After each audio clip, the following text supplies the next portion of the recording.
Hey guys, it's rocket stove time again. This time of year, I think it's about the 8th or 9th of December today, and I'm just going to do a quick update lighting the stove. It's really cold here where I'm in the UK. Temperatures at night have been going down to sort of -8 centigrade Fahrenheit. Yeah, so really have needed the stove. And I'm just going to do a quick update in so much as this year I haven't had to do anything at all to the stove. There's been no work needed because I can't remember if I replaced this riser last year. I can't remember if it was last year or the year before, but I'll put captions on the screen for the lapses in my memory. So what I've decided to do is just a quick video on the most frequently asked questions about this stove. I suppose one of the most asked questions that people ask me is, could you have this stove in your house? Obviously it's not certified by anybody, no authority, nobody at all. But I couldn't have answered that question when I first built it, however many years ago it is. But since it's been in operation in this workshop, I'd absolutely trust it 100%. It never chokes up, so it never sort of backs up with smoke and starts smoking out of everywhere. Never does that. You can load it up with fuel, you can leave it, you can walk away, which I actually do in here. I just load it up with fuel. Often I just light the stove simply to keep some heat in the workshop, stop it getting damp. So I'll come in, I'll fill it up with fuel, close the lid, and I'll go away, and I won't come back till the next day. And when I come back, there'll be nothing but very fine ash in the bottom. So from that side of things, it's good. So yes, I would say yes, you could have this in your home. And I know at least 5 guys who've contacted me over the years who've said they've built this. I know one guy has got one in his house. I think he's put it into his basement, although I can't remember. But he was more than happy with it, and I know other people have built it as well. It's always a little bit of a struggle to light it when it's cold, and when the fuel's cold, and when the riser's cold, and when the flue is cold. So it just takes takes a few minutes, shall we say, to just get some heat into everything, and for the air and the gases to start circulating through the stove, because it's going to go into the riser, it's got to come up through the riser, it's got to fall down the inside of the stove body, then it's got to go out the flue at the bottom and then up the flue, which is stone cold. The flue's what, 8 centigrade the flue at the moment, which is in Fahrenheit. Won't take long for it to do that. The other frequently asked question is, there's no externally looking at this, there's no way for the air to enter this stove. The air enters this stove through the bot underneath the exchanger. So the exchanger is simply a box with a false flooring that the riser tube and everything else sits on, and there's a 3-inch gap underneath that false floor. That's where the air comes in, underneath that false floor. There's a 3-inch gap underneath this firebox. The air comes in, travels in underneath the firebox. The sides have got 1.5 to 2-inch gap in them, so then the air comes up through the sides and it enters through these side slits here. So that's where the air comes in. So it comes in from each side and drops down into the stove. And you'll always get a bit of blowback on this until that flue gets a bit of heat in. It's still cold. And when the flue's got some heat in, the necessary draw will start happening. So that is how the air gets into the stove. There's also a slider there which I can close, because the gap under the exchanger has got like a box and a tube extending out that runs outside, so the stove actually pulls air in from outside. There's a slider on that box which closes that air off, and there's about 1/8 of an inch gap over the top of the slider, so it can't completely close the air off. There's always a little trickle of air coming through for safety reasons really. But when that slider is closed and the stove is up to temperature, it is then fed from a secondary air feed which is at the bottom of the exchanger, and that's a little pipe that goes through the side of the exchanger and into the directly into the riser tube. And that sort of side of this stove only comes into effect when the firebox is really hot and when the riser tube is really hot. When that happens, when there's a good heat in here, when there's a good heat in the riser, that's when I can close down the main air supply, the primary air supply, fill the box up with fuel. Because there's not a mass of air rushing through, the wood heats up inside that box which is hot, and the wood then gives off a gas. The gas enters the riser tube and is ignited or can burn with the secondary air supply.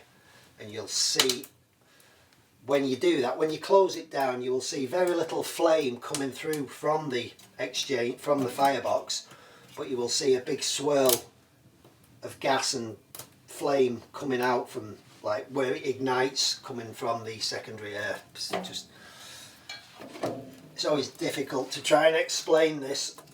You kind of need a rocket stove head on to understand it, if you like. People ask about the vortex in it. The vortex in the stove is, it burns the fuel more efficiently, and all it is, it's once the gases, everything from the firebox moves into the riser tube, it swirls around, and that swirling effect holds the gases or the flame and the heat inside the riser a little bit longer. So rather than rushing straight up, it's got to spin around. It tends to heat the riser up quicker and better and makes a more efficient burn. The hotter your riser is, the more efficient these stoves will be. I'm also asked quite a lot why I don't put like a thermal mass around the stove, be it bricks, be it sand, be it whatever. A lot of people say you could put a thermal mass around and extend the heating for longer. Well, if it was in a house, yeah, I would consider doing that, but simply because it's in my workshop, when I come in my workshop, I want to light this stove and I want instant heat, so I want this radiating heat out as fast as I can. That is why there's no thermal mass surrounding this. This thin steel casing around this exchanger can just start releasing heat straight away, warm up my workshop. This time of year with temperatures, you know, below freezing and hovering at freezing outside, this firebox needs to be filled twice in sort of, and that will provide 8 to 12 hours of heat in here. It will push this temperature up to 25 degrees after the first box is burnt. I will then load the box up again, and that will provide heat all afternoon. I came in last night, for instance, and at, I think it was 9 o'clock last night, the temperature in here was still 14 centigrade, and the fire had been out at that point for about 4 hours. So I can heat this workshop on 2 fuelings, which is about 2 5-gallon buckets full of wood, for a 12-hour period, and I'm happy with that. I don't need the heat extending overnight, and that is why there is no thermal mass around the stove. I want instant heat. I don't want to wait half an hour for the heat to percolate the mass to start putting it in here. That's the only reason, guys. But yeah, if you sort of had it in a house, you would maybe consider doing that, where you can store the heat in the mass, and then overnight, when you can't constantly refuel the stove, that mass will then be just giving off heat all night, so your house is kind of warmer the next morning then when you get up. Yep. It was 4 degrees when I came in the shop a minute ago.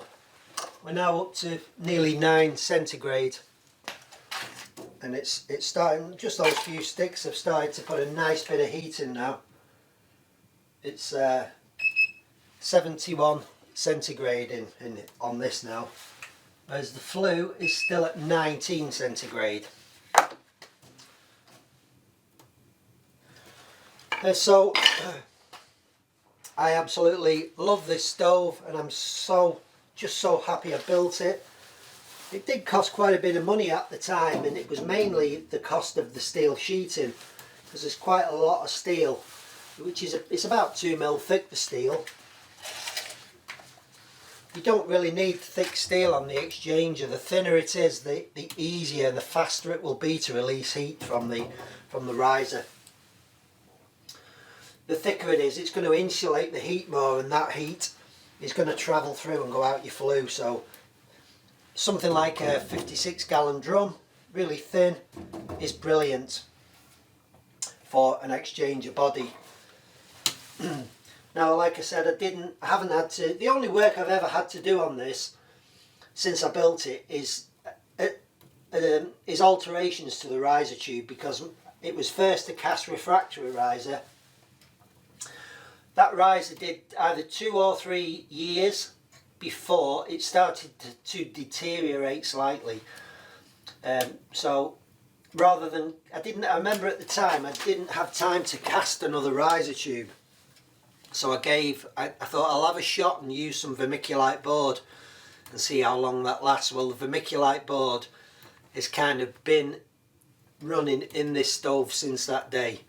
The only thing I had to do was substitute the bottom half of the riser with some of those lightweight white refractory bricks, you know, the light ones. So I made a new base for it, and then I sort of repaired the original riser tube a little bit of the vermiculite riser, and I just literally stood it on top. And like I say, I can't remember if I did that last year or the year before, but that is the riser that's still running in here, and it's absolutely perfect, brilliant. So we don't need any work doing at all. And if the firebox is still good, I've had the torch in. It doesn't need a clean out. They've got hiccups. It doesn't need a clean out. It's perfectly fine. So everything is running really nice. There is a plan, a 3D plan of all the internals, the externals of this rocket stove on my Patreon channel. Andrew did just an amazing job of the drawings, so it's all on there with every single dimension you could possibly need to build this. The 3D drawing is really good because it gives you a good perspective on the stove, the sort of cutaways in it, so you can see the riser, the firebox, everything.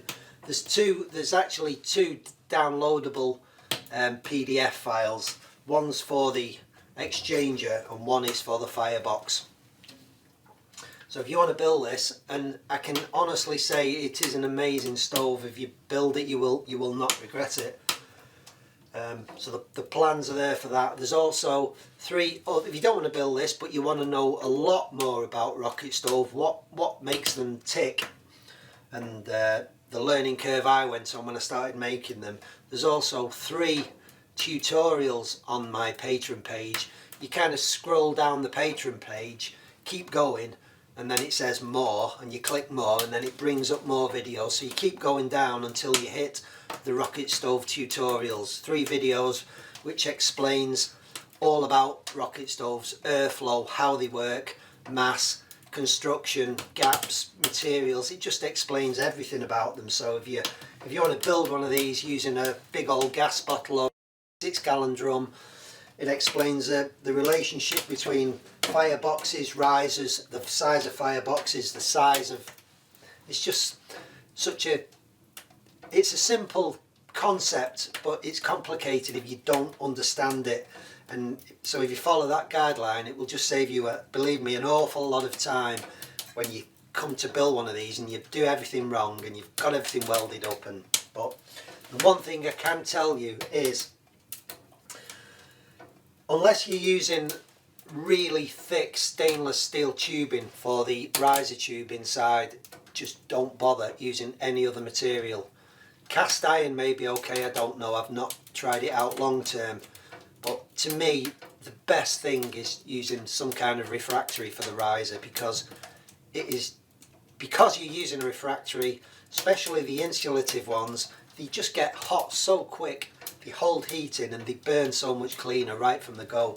So if you was to ask me, I'd say just use a refractory for the riser tube, and that's it.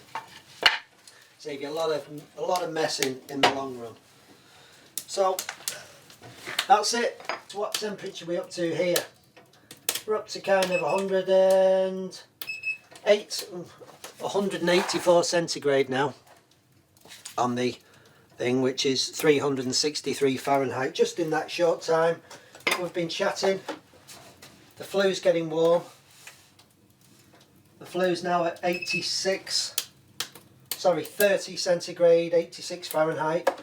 When the flue gets up around 40 degrees, this stove runs really sweet.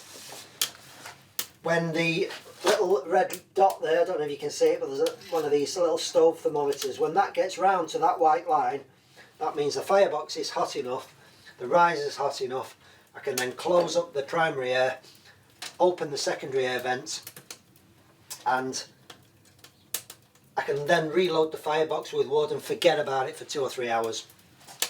It feels lovely in here already, and this shop is 25 and about 8, and it will heat this up in round about 15 to 20 minutes.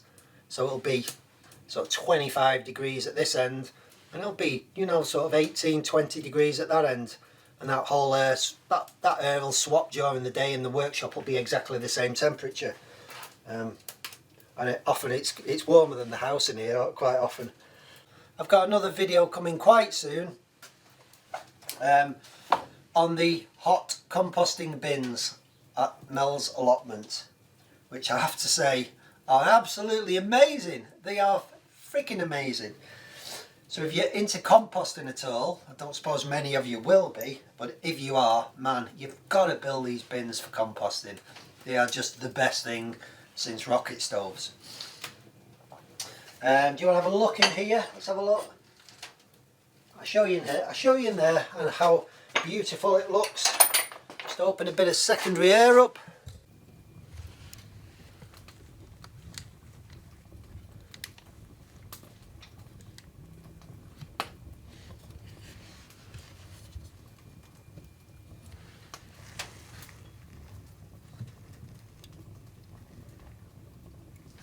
Yeah, that's what's happening in there. That's what's happening in there from that wood I've just put in. So let's say if you've got any questions or comments, leave them down below, please. Give it a like if you like. Feeling it warm up now. That's it for this one. Thank you, patrons. See you soon, guys. Bye for now. Merry Christmas.